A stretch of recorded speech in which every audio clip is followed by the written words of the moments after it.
Imagine that this folder is a dimensional plane. Now, assuming that it is no height and no depth, what would this mean? It would mean that it's a one-dimensional world. So if, hypothetically, an organism was living inside of it, it would only be able to move in a linear path forward and backwards in a straight line.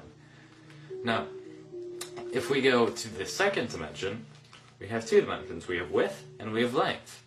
So hypothetically, if an organism lived inside of here, then it would be able to move up, down, left, right, and anywhere else in between. And a two-dimensional world is comprised of an infinite series of one-dimensional worlds stacked upon each other. Just as our three-dimensional world, which has depth, and length, and height, is comprised of an infinite series of two-dimensional worlds. So, now that I have stacked many folders upon each other, we have three dimensions. We have depth, we have length, and we have width. Now what happens if you keep going on from here on out? We would have a four-dimensional world, but what exactly is a fourth dimension? In order to understand this, we need to understand how dimensions are perceived. We live in the three-dimensional world, but despite that, we actually view things to be two-dimensionally. Take a perfect sphere, for example. If you're looking at a sphere, it looks just like a regular two-dimensional circle. The only way that you can tell it's an actual sphere instead of a circle is because of the hues of light on it. So just like in a two-dimensional world, if a organism in the two-dimensional world was looking upon a circle, the light would make it appear to be lighter at one end and darker in the middle. Also, if an object is moving closer and farther away from you, you don't actually perceive that it's getting closer and farther away. You see that it's getting smaller or larger, and then you assume that it's getting either farther away or closer. But let's say that an object was to grow in perfect equilibrium, so that it was growing at the same speed that it was shrinking as you move it farther away. Then you would not be able to tell, without any lights or if there were details on the object, that it's moving or growing at all. You may have assumed that since we perceive things to be in two dimensions, that a two-dimensional organism would see in one dimension. So, as we're watching this rubber band expand as it moves farther away from this little organism in the two-dimensional world, it does not actually perceive anything is happening to it because it's growing at the same speed that it's moving farther away. But since we can actually see it from the three-dimensional world and perceive things to be in two dimensions, we can see things for how they actually are. The reason that the two-dimensional organism doesn't see things the way they really are is because the two-dimensional organism sees things in one dimension, just how we, three-dimensional creatures, see things in two dimensions. So in a way, we don't really see our world the way it truly is. A four-dimensional creature, however, seeing our three-dimensional world in three dimensions, would be able to see through things, would be able to see absolutely everything, just as we could see if there was several organisms spread along a 2D environment on your floor. You would be able to see inside houses, you would be able to see inside of people. So if a two-dimensional world, a flat surface, is just made of an infinite amount of lines, then the 3D world is just made out of an infinite amount of planes. So the 4D world, logically, is made out of an infinite amount of 3D objects. Though they're not just put together like you would like building blocks. That's not how the 4D world is. That would just be 3D again. So in order to understand this, we need to understand the logical progression of mathematics in our world. Imagine that this connects piece represents the first dimension. It's simply a straight line, which is basically what the first dimension looks like. And if you add 3 more of these straight lines and connect them so that adjacent sides are perpendicular and opposite sides are parallel, then you have the basic shape of the second dimension. You have a square.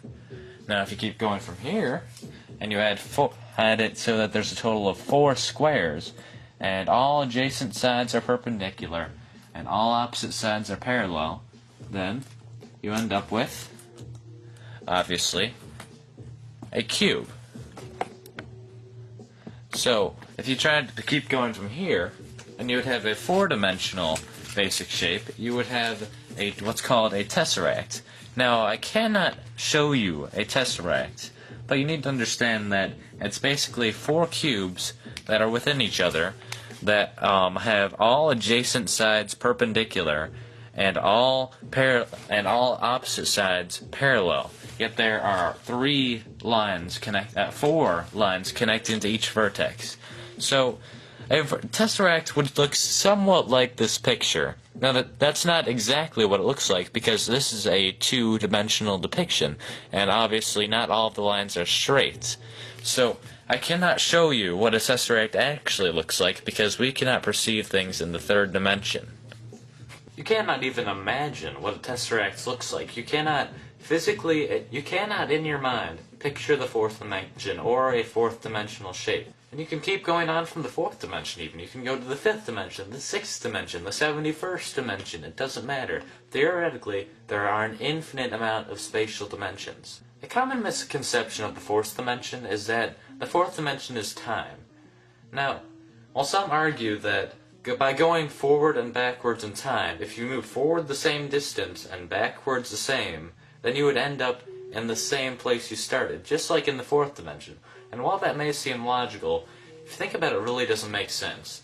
If you imply that the 4th dimension is actually time, well, first of all, time is not spatial. There's a difference between space and time, quite obviously. And assuming that all dimensions are according to a pattern, then that doesn't really make sense either, because saying the 4th dimension is time, every dimension has time in it. So that would mean that the 4th dimension is special in some way, which doesn't really make any sense. Another reason this doesn't make sense is that we very, very, very slightly travel through time whenever we move due to the distance that light takes to get to our body. Now, if a group of astronauts were to get in a spaceship and they were to go very, very, very close to the speed of light, then they would, and they went around in this impossible, nearly the speed of light spaceship for a few months, and then afterwards they returned to Earth. They would find that Earth had actually progressed a few years, so they had moved forward in time by moving that quickly. Another interesting concept involving the 4th dimension is that many physicists and even mathematicians may say that the dimensions are very, very slightly curved, because if you really think about it, nothing can be truly, absolutely infinite. So imagine that the first dimension, the line, is just very, very slightly curved, so that after a very long time, it will end up creating a circle. So, as suggested by many physicists, if you keep going in the same direction, then you will end up where you started after a very, very long amount of time, obviously. And the same thing would happen to the 2nd dimension. If it's just a square, and then you extend it very, very slightly in a curve, then it will eventually make a sphere, and the same thing happens in our dimension, except it will form a very, very slightly curved 3rd dimension, which will form a 4-dimensional universe, basically. So what this kind of means is that our 3-dimensional world is within a 4-dimensional world, and the 4-dimensional world is within a 5th-dimensional world, and so on. Now, I did say that nothing can be truly infinite, but if this is true, and a dimension is really within another dimension, within another dimension, within another dimension, then I'm implying that there's an infinite amount of dimensions, which is the only problem I really have with this theory. I'm not sure if it ever stops, or if infinity is really even possible. We don't know that. Thanks for watching my video, and I hope this gave you a better idea of what the 4th dimension is.